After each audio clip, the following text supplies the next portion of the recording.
कैसे मेरा नाम मोहम्मद अकबर से पीटर अकबर बना और उस नाम के पीछे क्या कहानी।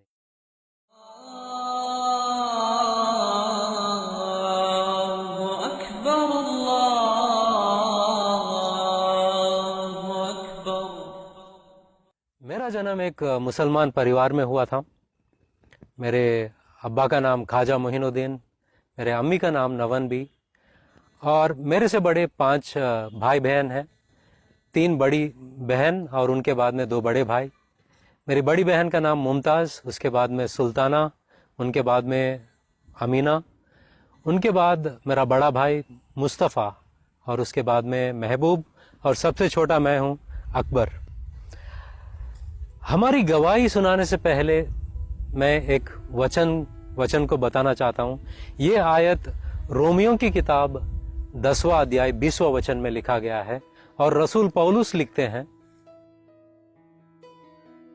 फिर यशाया बड़ा दिलेर होकर ये कहता है, जिन्होंने मुझे नहीं ढूंढा उन्होंने मुझे पा लिया, जिन्होंने मुझसे नहीं पूछा उन पर मैं जाहिर हो गया।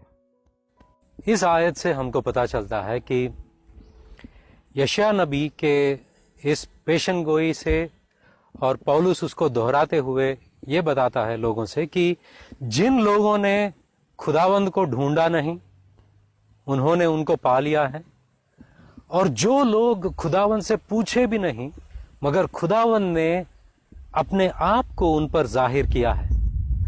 ऐसा ही कुछ मेरे और मेरे घर वालों की जिंदगी में हुआ है। हमने ना तो ढूंढा है ना तो पूछा है, मगर खुदावंद ने अपने आप को हमारे ऊपर जाहिर किया, और ये सिर्फ उनका फजल और करम है। इसके लायक हम नहीं थे, मगर उन्होंने अपनी मेहरबानी, बड़ी मेहरबानी हम पर दिखाई है। ये सब कैसे हुआ? खुदावंद ने अपनी बड़ी मेहरबानी हम पर कैसे दिखाया, उसको बताने से पहले मेरे परिवार के बारे में मैं बताना चाहता हूँ कि हमारा घर का माहौल कैसा होता था जब हम मुसलमान थे। उस वक्त ऐसा होता था कि बचपन से लेकर हम सब जो माँ बाप के हम जो 6 बच्चे हैं, हम सब इस्लाम सीखते हुए बड़े हुए। हर दिन मेरी माँ सुबह 4 बजे या 3:30 बजे, 4 बजे ऐसे इस वक्त पर उठती थी और नहा लेती थी, और कुरान के आयतों को पढ़ा करती थी जोर जोर से। और हम बचपन में जब भी नींद से उठते थे वो उनकी आवाज़ सुनते हुए हम उठते थे। हम भी सुबह उठकर फजर की नमाज पढ़ते थे, और फिर फजर की नमाज के बाद में कुरान को सीखते थे, अरबी सीखते थे, और उर्दू में उसका तर्जुमा पढ़कर इस्लाम सीखते सीखते हम सब बड़े हुए। ऐसा हमारा माहौल था। जब भी रमज़ान का महीना आता था, हमारे घर में औरतें और बच्चों से हमारा घर भरा हुआ होता था, क्योंकि मेरी माँ उनको इस्लाम के तौर तरीके सिखाती थी। और हमारे कौम के अंदर हमारे रिश्तेदारों के घरों में जब भी कुछ अच्छा बुरा कुछ भी होता था, मेरी माँ को पहला बुलाया जाता था, ताकि वो इस्लाम के तौर तरीकों के मुताबिक सब कुछ उनको गाइड करती थी कि ऐसा ऐसा करना चाहिए। और हमारा परिवार सारे मुसलमानों के लिए एक मिसाल था कि एक मुसलमान का परिवार इस तरह होना चाहिए। इस तरह के परिवार से मैं आता हूँ। इस वक्त मैं बताना चाहूँगा कि खुदा ताला ने कैसे अपने आप को बयान किया है। मेरा बड़ा भाई मुस्तफ़ा, वो जब एसएससी 10th स्टैंडर्ड के एग्ज़ाम्स लिख रहा था, उसकी तैयारी करने के लिए वो ट्यूशन जाया करता था। एक बार जो वो अपने किताबों को लेकर ट्यूशन जा रहा था, रास्ते में अचानक से उसको एक आवाज़ सुनाई दी, और वो आवाज़ ये कह रहा था कि ए मुस्तफ़ा मुस्तफ़ा, मेरे तरफ देख, मैं तेरा खुदा हूँ। जब उन्होंने ये आवाज़ सुना, वो घबरा गए, कांपने लगे और इर्द गिर्द में हर जगह पर देखने लगे कि कौन मुझसे बात कर रहा है या कौन क्या कोई किसी चीज के पीछे छुपकर ये बातें कह रहा है। मगर वहां पर ऐसा कोई नहीं था। ये आवाज उसने दूसरी मर्तबा सुनी, ए मुस्तफा मुस्तफा मेरे तरफ देख, मैं तेरा खुदा हूं। उस वक्त भी उन्होंने हर जगह पर देखा मगर कोई नहीं था। तीसरी बार जब उन्होंने ये आवाज सुना कि ए मुस्तफा मुस्तफा मेरे तरफ देख, मैं तेरा खुदा हूं, उन्होंने महसूस किया कि ये आवाज आसमान से आ रही है।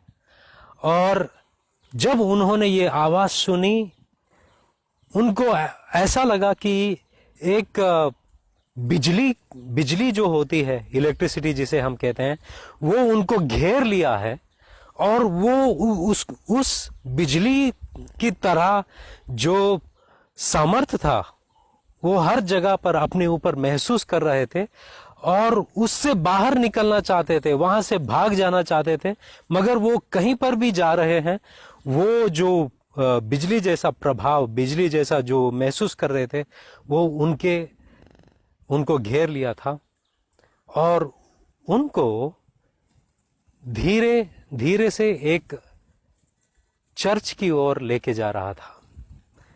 जैसे जैसे वो चर्च की ओर चल रहे थे, उनको लग रहा था कि मुझे ये चर्च के तरफ जाना नहीं चाहिए, क्योंकि अगर मेरे भाई या कोई दोस्त मुझे देख लेंगे ये चर्च में जा रहा है, वो मेरे माँ बाप से बताएंगे तो वो लोग मुझे डांटेंगे। मगर वो अपने आप को रोक नहीं पाया। जैसे ही वो उस कलीसिया के पास पहुंचा, वो चर्च के पास खड़ा होकर, वहां पर जो पासबान थे बयान दे रहे थे, वो हजरत ईसा के बारे में बता रहे थे। वो जब सोच ही रहे थे कि मुझसे रास्ते पर किसने बात किया और मैं यहाँ पर आकर खड़ा होकर ये बातों को क्यों सुन रहा हूँ, वो ये बातों को सोच ही रहा था। तब दोबारा उसने वो आवाज सुनी और वो आवाज कहा कि जिसने रास्ते पर तुमसे बातें की हैं उन्हीं के बारे में ये पासबान बता रहे हैं। उस वक्त उनको पता चला कि रास्ते पर जिसने बात किया वो हजरत ईसा थे। और वहां पर उन्होंने फैसला किया कि हे ईसा, आज से मैं तुमसे दुआ करूंगा और तुम्हारी जो किताबें हैं, जो तौरेत, ज़बूर, इंजील है, वो मैं पढ़ूंगा। और वहां पर उनकी जिंदगी बदल गई और वो घर आ गए। उस वक्त से उनका जो बिहेवियर जो था, उनका लोगों से बर्ताव जो था, वो एकदम बदल गया।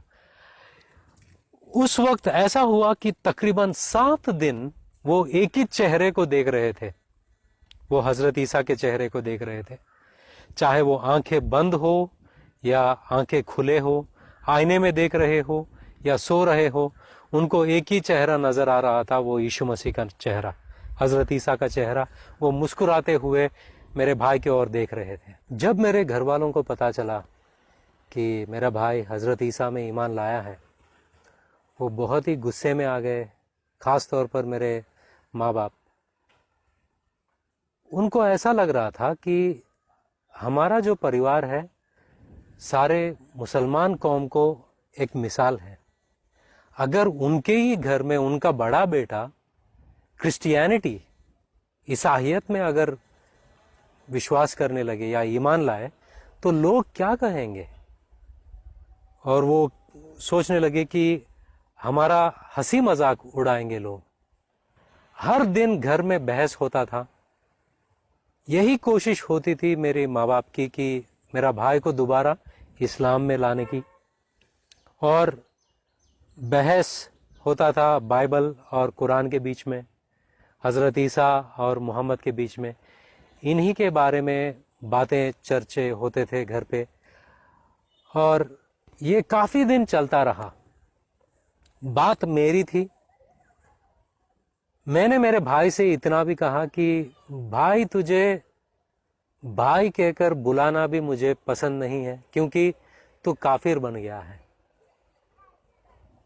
उस वक्त मेरे भाई सिर्फ मुस्कुराए। ऐसा हुआ कि जब भी मेरा भाई दूसरों के लिए दुआ कर रहे थे,